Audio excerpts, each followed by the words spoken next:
Bienvenidos una vez más a nuestro programa Cronos, un encuentro con la historia. Programa que llega a sus hogares por Radio Condo, de emisora cultural y universitaria de Manizales. Vicente, ahora que retomamos de nuevo nuestro programa, es bueno, antes de comenzar a narrar nuestra historia, un reconocimiento a nuestro presidente emérito, que por muchos años fue del Centro de Historia.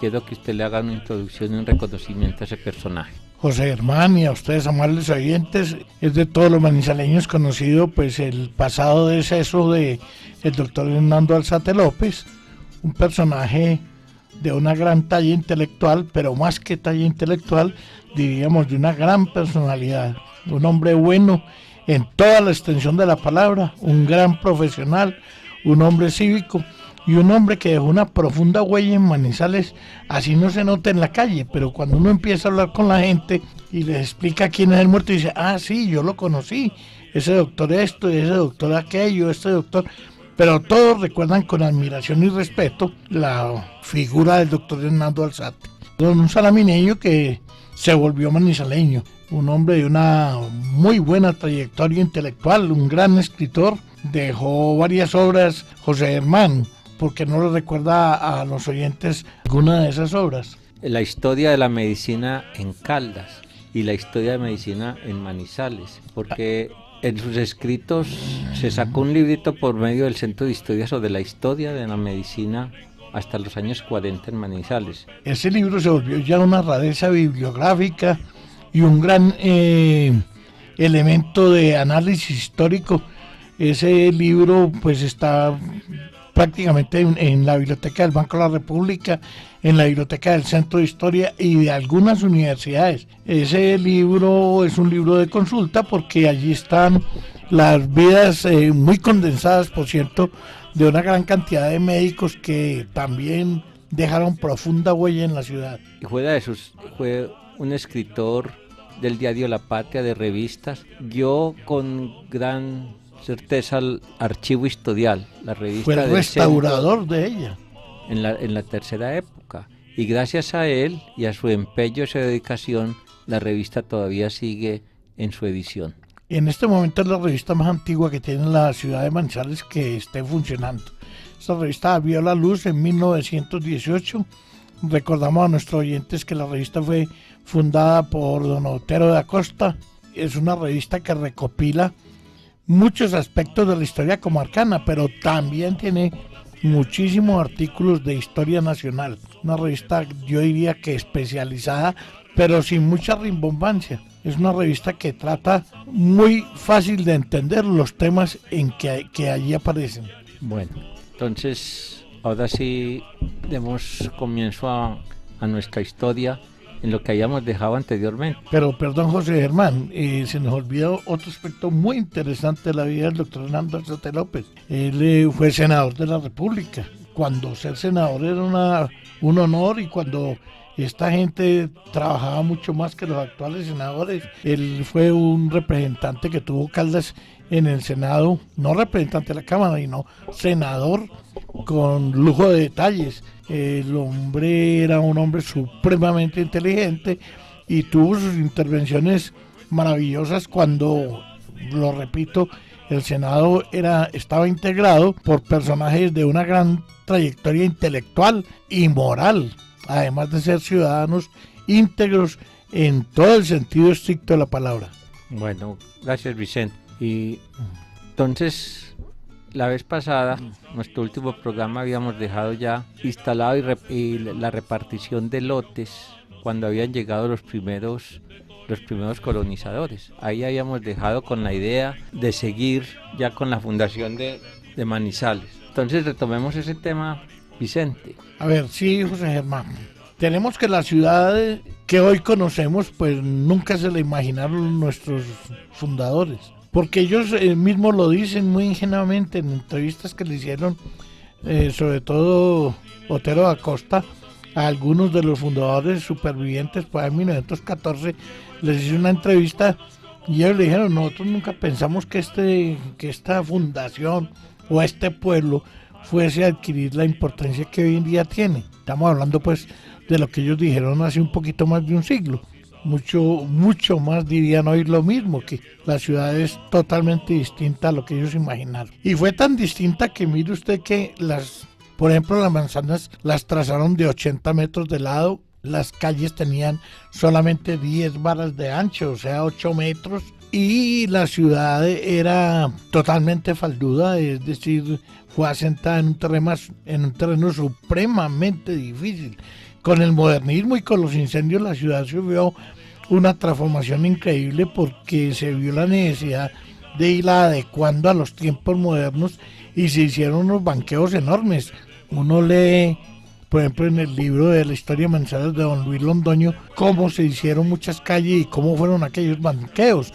Se habla de que hubo calles a las que se le bajó un promedio de 8 o 12 metros de altura al nivel, y otras se llenaron con ese sobrante de esas calles, de esa tierra que se sacaba de esas calles, se llenaron profundas cañadas, sobre todo en el sector de San José.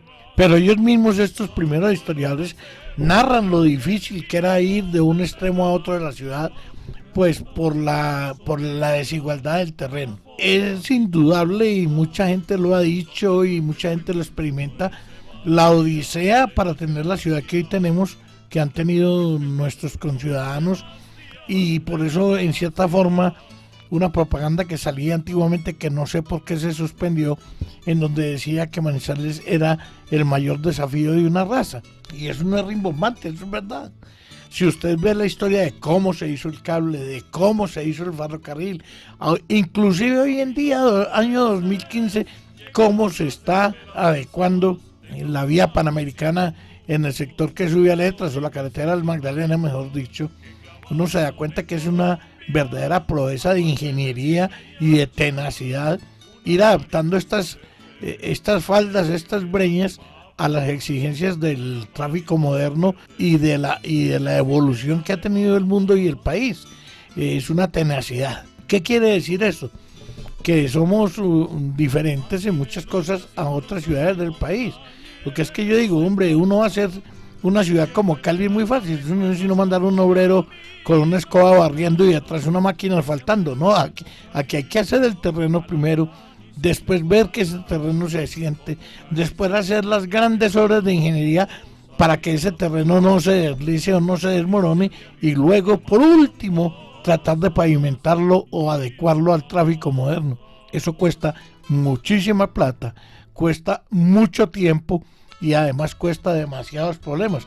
Además, el grande desarrollo de la ingeniería. Aquí un ingeniero que quiera ejercer su carrera tiene que saber muy bien de cálculos estructurales, o si no sería un fracaso todas las obras que él hiciese. La creatividad para el desarrollo de la ciudad en estos terrenos, eso no es lo mismo edificar en sabana que en estas montañas. Vicente, con esas características de ciudad, entonces la pregunta es, ¿por qué estos colonizadores que subían o que bajaban, que venían de ya de Salamina, de Neira, que ya estaban asentados en otro tipo de terreno, les da por fundar un pueblo? A ver, la verdad es que esa pregunta es sistemática. Todo el mundo, inclusive las personas que no son de esta región, se admiran y se aterran.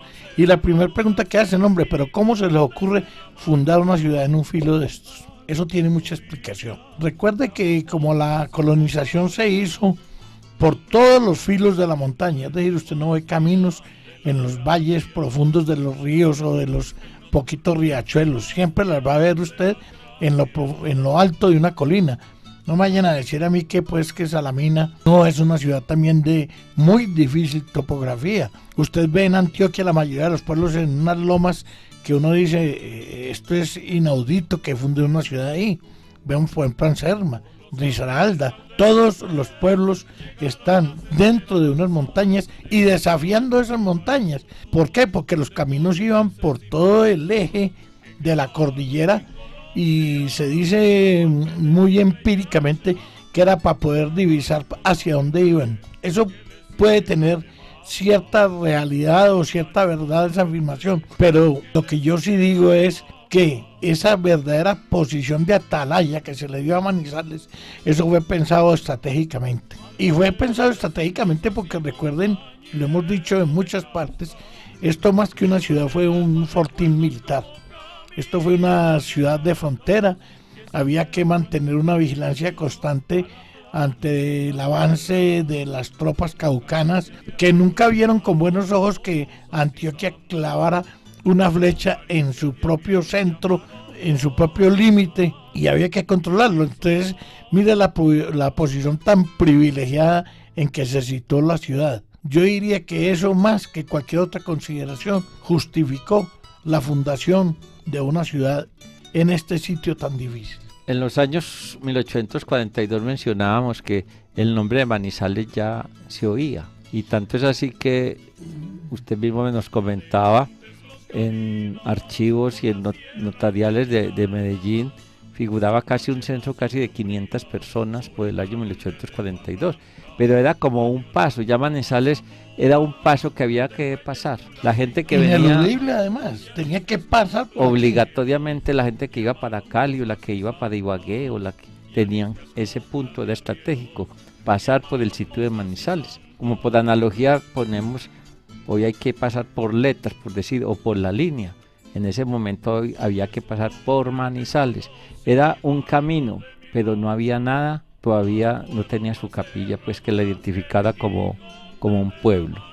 Una de las condiciones para que el municipio, que en ese entonces tampoco se llamaba municipio y no distrito parroquial, fuese erigido oficialmente, era que sus pobladores tuviesen donde practicar el culto religioso. Es decir, se necesitaba que hubiese una iglesia, así fuese el tamaño que fuese, y un cura párroco. Eso es interesante porque se le da muestra, o se quería mostrar ante el público y ante la ciudadanía en general, que el sitio valía la pena. Es decir, que no era un asentamiento ahí transitorio, que no era un asentamiento que fuera de ser abandonado rápidamente. El hecho de tener una iglesia, así fuese una mísera capilla, con un cura, cualquier condición intelectual o importancia de ese cura, le daba a entender a las autoridades civiles de que los pobladores que tenían eso tenían una firme convicción de que ese pueblo debía desarrollarse. Y lo ve uno rápidamente cuando se solicita la erección de la parroquia, que es aprobada fácilmente por la diócesis de Popayán, que este era el límite entre Popayán y Antioquia. Usted se da cuenta que inmediatamente, menos de 6 meses después, ya la Asamblea de Antioquia da la famosa ordenanza que ordena la fundación ya oficial del distrito parroquial de Manizales. Pero en esa solicitud, de eso también lo hemos hablado mucho, están firmando más de 180 vecinos asentados en el área de Manizales. ¿Eso qué quiere decir? Que ya había un pueblo rudimentario, no importa que estuviese un poquito desperdigado entre la montaña, pero eso les hace ver a estos 180 y pico vecinos, y quizá muchos más que no alcanzaron a firmar ese documento, de que necesitan reunirse, de que necesitan tener un sitio donde se pueda hacer un comercio, donde se pueda tener una escuela, donde se pueda tener las autoridades de policía, un asentamiento fijo y mucho más, pues un destacamento del ejército. Y por eso vemos que ya en las guerras civiles, desde mucho antes de 1847, 48 al final, se está montando un verdadero fortín militar en esta sección del país. Vicente, retomemos un poco de personajes que llegaron acá para seguir cronológicamente ese paso. Ya habíamos comentado de Joaquín Arango, que había llegado por estas tierras, lo que había visitado. Anteriormente hablamos de Fermín López. Todas estas partes que recorrió Joaquín Arango Restrepo. Hemos dejado por un lado, y siquiera me hace la pregunta, un personaje muy importante yo diría que quizá más importante que Fermín López y que Joaquín Arango y que Victoriano Arango y Antonio María Arango.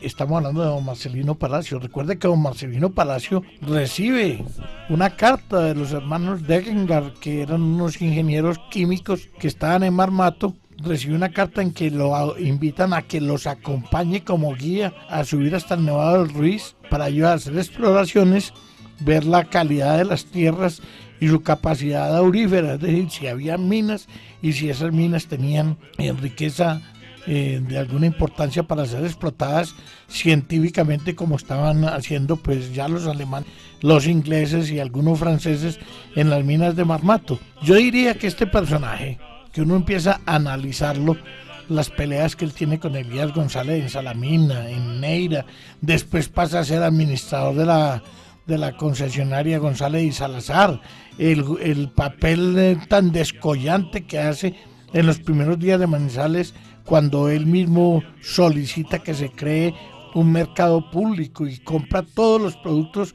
Dice la gente, bien pagan un mercado que el próximo domingo, que lo que sobre yo lo compro todo. Es decir, estaba asegurando un mercado. ¿Qué es esa actitud de Marcelino Palacio?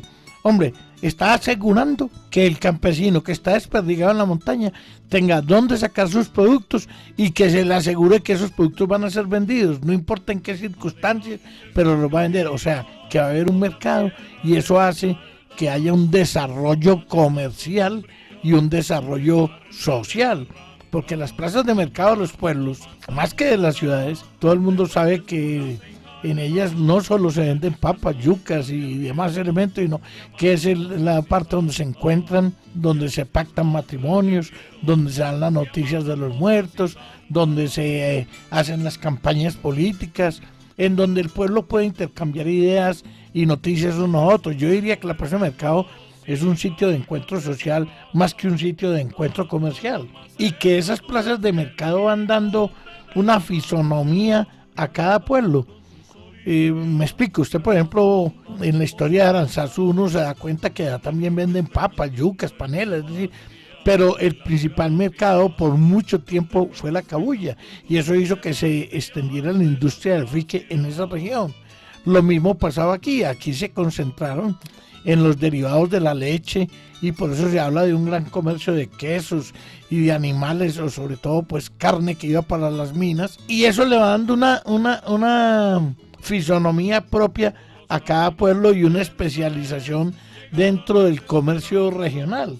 Esas plazas de mercado pues son las que marcan la pauta de cómo se va a desarrollar un pueblo. Si Manizales no hubiera tenido a Marcelino Palacio, lo más seguro es que otro hubiese hecho ese papel, pero quién sabe cuánto tiempo después o cuánto tiempo antes. Yo no soy de las personas que especulan en la historia, que dicen que si fulano de tal no hubiese hecho tal cosa, que hubiese pasado. Lo más seguro es que hubiese pasado lo mismo, pero el dinamismo y la energía de una persona, eso sí es irrepetible y es único. Y uno se pone a analizar la vida de Marcelino Palacio y se da cuenta que era un personaje de un dinamismo y de una energía personal, que lo más seguro es que ese fue uno de los hombres que influyeron muchísimo en el gran brinco que pega Manizales desde 1850, 1 de enero de 1850, que es cuando aparece oficialmente el poblado ante el mundo, ante la faz de la tierra.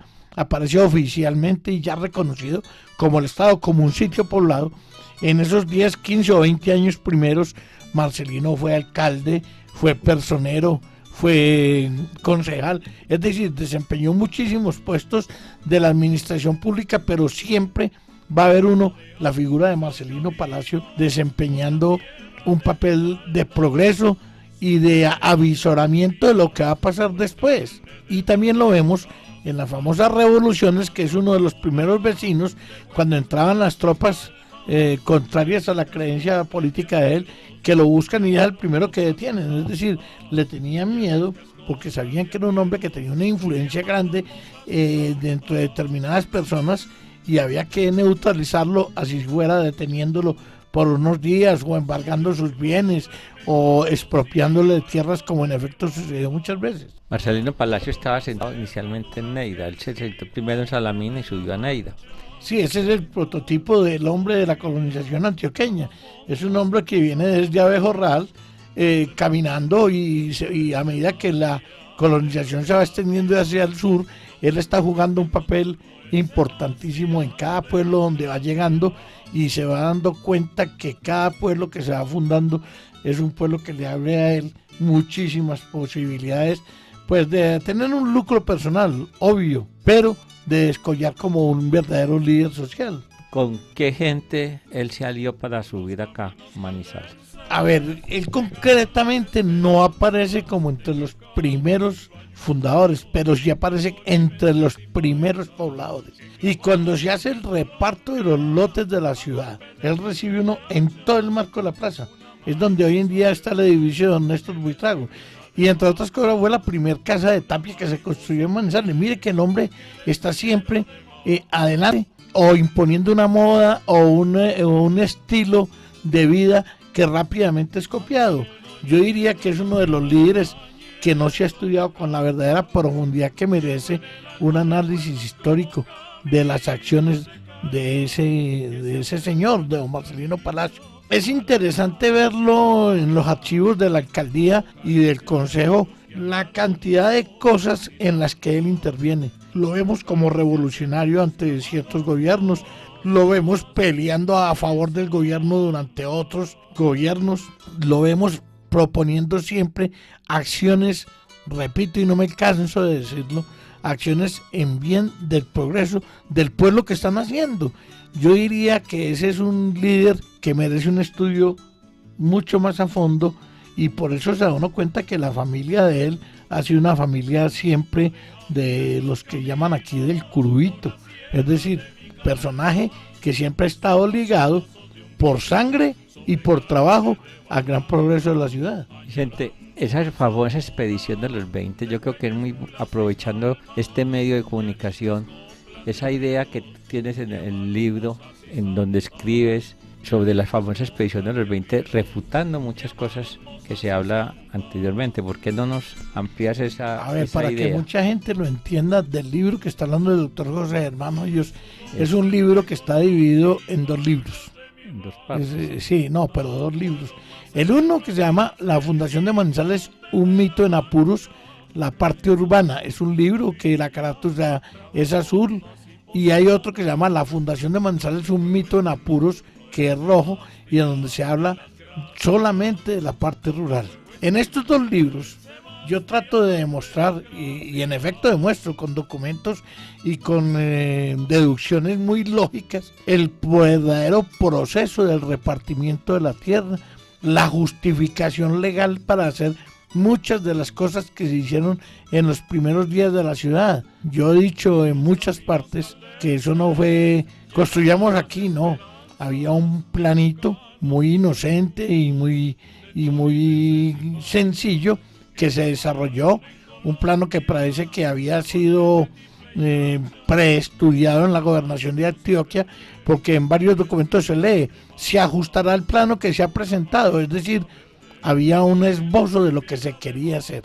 También se habla en muchas partes de la ciudad, de la historia de la ciudad, que se ha estudiado muy poco y que yo trato de explicar ahí, cómo se hicieron los repartos, a quiénes le entregaron la tierra, en qué consistían las leyes de tierras que habían y qué aptitudes, no, qué requisitos debía tener cada una de las personas que recibía tierra. Una cosa que muy poco se habla es que, por ejemplo, para usted poder obtener tierra dentro de la ciudad, o sea, un lote, un solar para edificar su casa, usted tenía que demostrar que ya llevaba como mínimo 2 años de estar viviendo aquí. Es decir, no eran unos advenedizos los que el 24 de julio de 1850, que es cuando se oficializa el reparto de tierras, se hacen las primeras entregas, uno se da cuenta que las entregas se las hicieron a los que ya estaban asentados, y muchas veces en donde ya estaban asentados simplemente se oficializó lo que se tenía y se fue cuadrando la ciudad de acuerdo a esos repartos, y las calles ya estaban trazadas, inclusive había dos diseños de parques, que es la plaza principal, o sea, el Parque Bolívar, y había un sitio reservado para una plaza más hacia el norte, que es lo que hoy en día conocemos como la Plaza Alfonso López, que ha tenido varios nombres. La gente se aterra cuando uno habla de la Plaza de Santana, y cuando hemos hecho exposiciones y ponemos ahí Plaza de Santana, la gente se confunde un poco y pregunta, bueno, ¿y la Plaza de Santana dónde era? Mire bien, observe bien y verá que usted mismo es capaz de deducir qué era la Plaza de Santana. Mire, no, es que eso me parece como el Parque Alfonso López. Exactamente, la Plaza de Santana, porque es que el barrio Los Agustinos inicialmente se llamaba Santana. Y cuando hubo ya las guerras civiles, que los liberales caucanos empezaron a invadir a Manizales, ya despectivamente tomaron otros nombres. Se llamaba Carangal, por la invasión de carangas que trajeron las tropas caucanas. Después se llamó el Barrio Latino, como queriendo decir que allí estaba pues todo lo indeseable de la ciudad, como sucedía en el París de 1840 y hasta 1850, que era donde estaba los sitios de prostitución y las partes que no eran muy mostrables de París. Aquí también el barrio agustino se llamó en un momento dado Barrio Latino. Cuando ya los agustinos, a partir de 1901, que se establecen en ese sector, empiezan la labor civilizadora, ese cambia a nombre del barrio Los Agustinos. Lástima que nos hacen señas que se acabó el tiempo. Esta visión de ciudad la continuaremos. Bueno, Vicente, muchas gracias. Apenas yo creo que hablamos sobre lo que es Manizales, no hemos empezado todavía. Sí, ya vamos como 4 meses bregándola a fundar oficialmente, pero yo insisto en poner a la gente en un contexto histórico para que cuando empecemos a hablar, mire, por medio de la ordenanza tal o por medio del acuerdo tal, se hizo tal cosa, ya la gente tenga una idea del porqué de muchas de esas acciones de gobierno. Bueno, Vicente, a ustedes, amables oyentes, muchas gracias por dejarnos llegar a sus hogares y hasta una próxima oportunidad. Muchas gracias.